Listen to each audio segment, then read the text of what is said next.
যে গোয়ের বাচ্চা, হ্যাঁ ইংরেজিতে কথা বলতে পারবি তো? কোনো ব্যাপার নয়, কাম হিয়ার। হ্যাঁ, এদিকে আয়। বলুন। ঠিক আছে, শোন, হ্যাঁ তোকে যেটা আমি এখন বলছি বাংলাতে, হ্যাঁ তুই সেটা আমাকে ইংরেজিতে বল। বলুন। বল, আমি হ্যাঁ সকাল থেকে হ্যাঁ খুব বমি করছি। কি করছেন? আমি হ্যাঁ সকাল থেকে খুব হ্যাঁ। বমি করছি। এই কি হাসছিস কেন? ধর ইংরেজি পড়ে হবে কে মিষ্টি খাওয়ান। কেন হয় কেন? বলে কেন? পরশুদিন আমার কাকিমা খুব বমি করছিল, আমার কাকু সবাইকে মিষ্টি খাবিয়ে বললে আমার হবে। পটল, তোর খুব বুদ্ধি না? পুরো বুদ্ধি কিলবিল করছে। কিলবিল করছে? আমার কি? কত বুদ্ধিটা মাথার ভিতরে কিলবিল করছে, ওই পোকাটা আজকে আমি ঝাড়াবো। আমি দেখতে চাই তোর কত বুদ্ধি। কি বলবেন তো? ধর, হ্যাঁ সমুদ্রের মাঝখানে হ্যাঁ একটা লেবু গাছ আছে, আছে। আর সেখান থেকে হ্যাঁ তোকে লেবু পেড়ে আনতে হবে। আনতে হবে। তুই লেবুটা কিভাবে পেড়ে আনবি? কোনো ব্যাপার নয়, আমি পাখি উড়ে যাবো, কুপুত করে লেবু তুলবো, পুকুত করে দিয়ে দেবো। তাই? হ্যাঁ। পাখিটা তোকে কে বানাবে? তোর বাবা? আর সমুদ্রের মাঝখানে লেবু গাছ কে বানাবে? আপনার বাবা। হ্যাঁ দেখ পটল, কি? তুই প্রচুর বদমাইশি করিস। কি বদমাশি করলো? তুই যে এত বদমাইশি করিস, হ্যাঁ। আজকে যে মানুষজন রয়েছে সবাই, নমস্কার সবাইকে। হ্যাঁ, এই প্রত্যেকটা মানুষের কাছে হ্যাঁ। তুই আজকে একটা শপথ নে তো, নিলাম।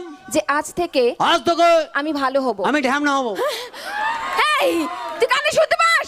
নিজে বললেন বল, মানুষের মতো মানুষ হব। মানুষের মতো খচ্চর হবো। এইদিকে আয়। কি? আর মানুষের মতো মানুষ হতে গেলে হ্যাঁ মানুষকে সবার আগে মানুষের কি ঠিক করতে হয় বলতো? কি? চরিত্র। তাহলে কি করতে হবে? আর সেই চরিত্র ঠিক রাখতে গেলে যেটা করতে হবে সেটা হলো প্রত্যেকটা মেয়েকে মায়ের চোখে দেখতে হবে। তাহলে আমার চরিত্র ঠিক হয়ে যাবে? একদম কিন্তু সেটা ঠিক আছে, প্রত্যেকটা মেয়েকে মায়ের চোখে দেখবে, আমার চরিত্র ঠিক হয়ে যাবে। একদম। কিন্তু এত মা দেখলে আমার বাবার চরিত্রের কি হবে?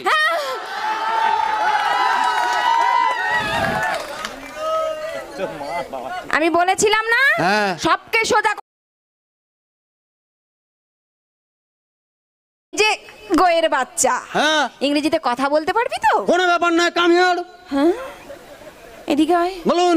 ঠিক আছে, শোন, হ্যাঁ তোকে যেটা আমি এখন বলছি বাংলাতে, হ্যাঁ তুই সেটা আমাকে ইংরেজিতে বল। বলুন। বল, আমি হ্যাঁ সকাল থেকে হ্যাঁ খুব বমি করছি। কি করছেন? আমি হ্যাঁ সকাল থেকে খুব হ্যাঁ। বমি করছি। এই কি? হাসছিস কেন? ধর ইংরেজি পড়ে হবে কে মিষ্টি খাওয়ান। কেন হয় কেন? বলে কেন? পরশুদিন আমার কাকিমা খুব বমি করছিল, আমার কাকু সবাইকে মিষ্টি খাবিয়ে বললে আমার হবে। পটল, তোর খুব বুদ্ধি না? পুরো বুদ্ধি কিলবিল করছে। কিলবিল করছে? আমার কি? কত বুদ্ধিটা মাথার ভিতরে কিলবিল করছে, ওই পোকাটা আজকে আমি ঝাড়াবো। আমি দেখতে চাই তোর কত বুদ্ধি। কি বলবেন তো? ধর, হ্যাঁ সমুদ্রের মাঝখানে হ্যাঁ একটা লেবু গাছ আছে, আছে। আর সেখান থেকে হ্যাঁ তোকে লেবু পেড়ে আনতে হবে। আনতে হবে। তুই লেবুটা কিভাবে পেড়ে আনবি? কোনো ব্যাপার নয়, আমি পাখি উড়ে যাবো, কুপুত করে লেবু তুলবো, পুকুত করে দিয়ে দেবো। তাই? হ্যাঁ। পাখিটা তোকে কে বানাবে? তোর বাবা? আর সমুদ্রের মাঝখানে লেবু গাছ কে বানাবে? আপনার বাবা। হ্যাঁ দেখ পটল, কি? তুই প্রচুর বদমাইশি করিস। কি বদমাশি করলো? তুই যে এত বদমাইশি করিস, হ্যাঁ। আজকে যে মানুষজন রয়েছে সবাই, নমস্কার সবাইকে। হ্যাঁ, এই প্রত্যেকটা মানুষের কাছে হ্যাঁ। তুই আজকে একটা শপথ নে তো, নিলাম। যে আজ থেকে আজ তোকে আমি ভালো হব। আমি ঢ্যামনা হবো। এই, তুই কানে শুনতে পাস? নিজে বললেন বল, মানুষের মতো মানুষ হব। মানুষের মতো খচ্চর হবো।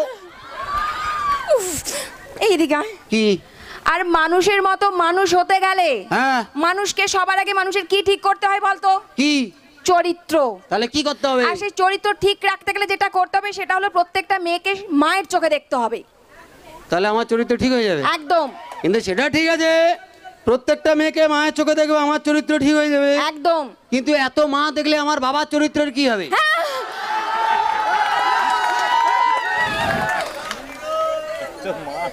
আমি বলেছিলাম না, হ্যাঁ সবকে সোজা